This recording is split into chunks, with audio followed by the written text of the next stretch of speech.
ज्येष्ठ माह के कृष्ण पक्ष की एकादशी अपरा एकादशी कहलाती है।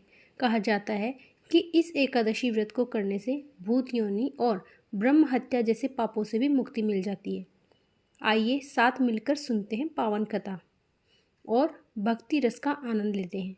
एक बार धर्मराज युधिष्ठिर ने कृष्ण जी से पूछा कि हे भगवान, कृपा कर ज्येष्ठ माह की एकादशी व्रत का नाम बताएं, साथ ही इस व्रत की दिव्य महिमा से मुझे अवगत कराएं।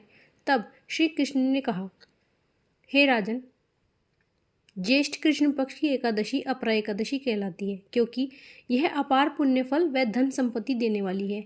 जो भी मनुष्य इस व्रत को करते हैं पृथ्वी लोक के समस्त सुख भोग कर मोक्ष को प्राप्त होते हैं।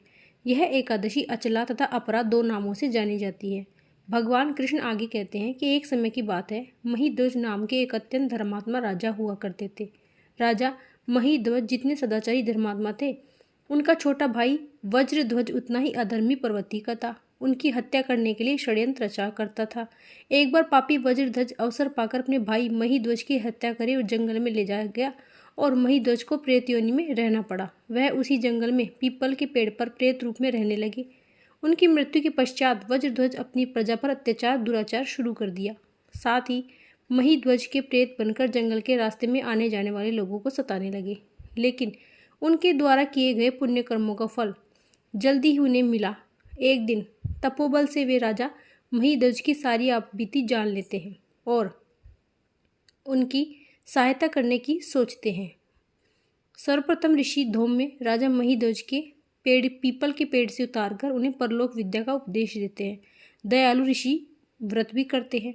उसका संपूर्ण पुण्य फल प्रेत रूप राजा को अर्पित कर देते हैं। इस पुण्य के प्रभाव से राजा को प्रेत योनि से मुक्ति मिल जाती है और वह ऋषि को धन्यवाद देते हुए दिव्य देह धारण कर पुष्पक विमान में बैठकर स्वर्ग की ओर प्रस्थान करते हैं। कथा का समापन करते हुए कृष्ण युधिष्ठिर जी से कहते हैं, हे राजन, अपरा एकादशी की यह कथा संपूर्ण जगत का कल्याण करती है। इसे पढ़ने अथवा सुनने मात्र से ही मनुष्य सभी पापों से मुक्त हो जाता है। यह थी अपरा एकादशी व्रत कथा। अगर अच्छी लगी हो तो लाइक करें। राधे राधे।